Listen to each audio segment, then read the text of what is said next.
welcome back to the show. Now, we're used to hearing lots of great facts about breeds from Perry for dogs, but I think it's about time we hear about a cat. Please tell us about Max. Well, Max is a Manx, and this is a cat that is native to the Isle of Man, which is a very small island between England and Ireland. And there are some great folklore type things. I want to get to a couple of those in a second here.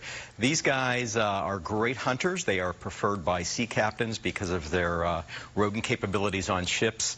So that's what they've been used for down throughout the ages. The most notable feature of this guy is no tail. And the Manxes do not have a tail. In fact, on the Isle of Man, we're called stubbins. All these guys, that's the slang name for a Manx cat, and they're all over the place there.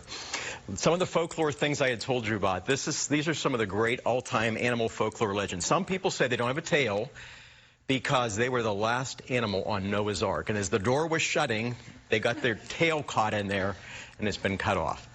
The other one is that there are just tons and tons of motorcycles on the Isle of Man. It is the way of transportation there. And if the cats have gotten their tails cut off by sliding underneath motorcycles and having their tails cut off. I think the best one is, though, is that people say that this is actually a blend of a cat and a rabbit. They call it the cabbit, and that's why they have no tail. Now, none of these things are true, of course. This is actually a genetic mutation, not having a tail, and with a very small cat population on the Isle of Man, they have just bred and bred and bred, and so now you have lots of cats with no tails there. So that's the story. This little guy was found as a stray, went to a foster home, and they said he is quite a pistol. He loves to play, and he's a little bit, sometimes he loves to do the little love bites as he's been doing with us here, but it's all in fun, and he gets directed very easily. He is a good little guy. Come on down and get Max the Manx. I don't know, he seems kind of calm. Thank you, guys. And I hope you guys stuck around for this story. It's incredible. Wags for AHS volunteer Jeff, who drove over 400 miles to reunite Steve, the toy poodle, with his family. Steve, a 4-year-old toy poodle, had been missing from his home in New Mexico for almost a week when he somehow found his way out of his family's backyard and into AHS's Sunny Slope campus here in Phoenix, a whole state away, when he was brought in as a stray. Luckily, Steve had a microchip, which allowed our Pet Reunite specialist to get in contact with his family. As relieved as they were to hear that their furry friend was safe, they were unfortunately unable to come to Arizona to retrieve him. Determined to reunite this pup with his family, AHS asked our dedicated volunteers if anyone was able to make the long trek to New Mexico, and Jeff the chance, and after more than 6 hours in the car, Steve was back in his owner's arms, getting lots of hugs and kisses. We're so incredibly thankful for our volunteers for stepping up to help sweet Steve, and of course, this reunion was not possible without a microchip, like we talked about before. We microchip dogs and cats prior to adoption and offer microchips to owned pets at our AHS veterinary public clinic locations as well. Yay, Steve. And now we have an awesome POP volunteer who usually makes things happen behind the scenes, and you usually don't get to see him. But Daryl, please tell us about your foster, Harold. Thanks, Kelsey. This is Harold. He's a 2-year-old pug mix. He's got the pug nose. He's got, I don't know if you can see the pug underbite. He also has this really neat blaze, white blaze on his chest. He was brought to Arizona Humane Society from Maricopa County through the New Hope program. He had an injury to his chest. To his shoulder. They determined he had a broken bone. So Second Chance Animal Hospital worked on it, found out, fixed the broken bone. They set it. They put a bone plate and a pin in. And he's been with my wife and I for about 2.5 months for rehabilitation in the foster program. And he had his last x-ray Tuesday, and he's got a clean bill of health. He's all healed, and he's ready for adoption. He's got some really neat characteristics. Obviously, when you foster, you get a chance to really learn a lot about these guys. One of the things is he watches TV. He actually watches TV and will look at animals on TV. And actually, there's been a time where he and I were watching Pets on Parade, and he actually focused right on the animals on TV. He'll also lay flat on his back and fall asleep. Another fun thing he does is I will lay back in my recliner. He'll crawl right on top of me, lay down, and fall asleep.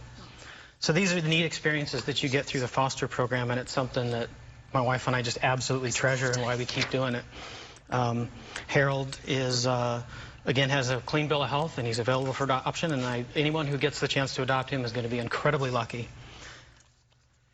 How did you decide to become a foster parent? For us, it was we lost an animal, and we didn't want anything permanent right away, so we started fostering. We started bringing dogs in, and It kind of became the thing that we did, and it's just fantastic. The neat thing is every single animal is different. They're like snowflakes. The other thing that's neat is the opportunity to interact with so many different breeds.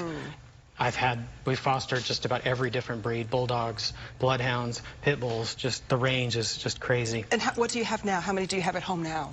I have 2 dogs at home. I have a Chihuahua and a Pug. Harold gets along absolutely famously with him. He just gets along great. He just wants to be a part of the pack. He wants to lay on the sofa and get treats just like they do. And obviously you can tell he is incredibly treat motivated. Now, did you go online to ArizonaHumane.org/foster? How'd you find out about our foster program? Yeah, they have a foster website where you can kind of look at everything that's available. They used to have on-site foster orientation, but now it's all online. So there's just so many resources for fostering now. It just makes it so easy. And everything is taken care of: medicine, food, toys? Humane Society provides everything. They'll provide a crate, they'll provide a collar, leash, food, treats, toys, blankets, just absolutely everything. Oh my God. Okay, so if you run low on anything, just give us a call. Give them a call. Yeah, every time I have to bring him back for an x-ray, they check to see where we're out on medication, where we're out on food, and they top us off for whatever we need. It's a phenomenally rewarding experience, which I'd recommend to anybody. Well, thank you so much for doing that for us. We really appreciate and all the behind-the-scenes help that you give us. You don't always see him, but he's always backstage. This is Daryl and Harold. Oh my gosh, so cute. Yes, and if you guys want to become a foster, visit azhumane.org/foster. Thank you guys, great job. And before we see our next cutie, look at how small he once was. Can you guess what it even is? Well, look how big Tumble is now. Wow, cute, Linda. Oh my gosh, Lisa, sorry. Yes, look at him. He's 4 months old now, and he's just starting to get control of his ears. Every once in a while, his ears are kind of flopped down. He's got some long ears, so he's just how to keep them up. He's 4 months old now. Believe it or not, he was one of those little pink bunnies that was born at the shelter. Tumble was taken in, him and his mother were taken in by Lacey, one of our employees and a wonderful foster heroes that has taught him to be a great bunny. He is pretty hand tame. He lets you hold him. He is a self-proclaimed foodie. So I gave him a little smorgasbord here, some green beans, a carrot, some kale. And what Lacey tells us is when he doesn't like something, he'll pick it up and throw it. So you'll really easily get to know what his likes and dislikes are. Absolutely, and a beautiful bunny and adorable. Very, very hand tame. If you're looking for some tips on bunny and rabbit care, I'm sure either Lacey can give you those, or you can go on azhumane.org and learn about how to take care of our critters. Oh my goodness, that's definitely not a cat bunny right here. That's a full bunny. Thank you guys so much. Tumble is absolutely adorable. And happy Adoption Day to Diesel. This handsome 7-year-old pitty arrived to the Arizona Humane Society back in March when he was confiscated by the Mesa Police Department from a horrible case of abuse. He was severely dehydrated and emaciated, so much so that he could not even lift his leg to go to the bathroom. It is also suspected that he had a jaw injury that went untreated. And during his first few months of care in our animal trauma hospital and time spent playing with his volunteer and staff friends, Diesel made an incredible transformation and finally found the perfect human for him. We wish all the best to Diesel and his new dad, Evan. And you definitely don't want to miss these cute bundles of energy. We're going to meet Henry and Willow after the break.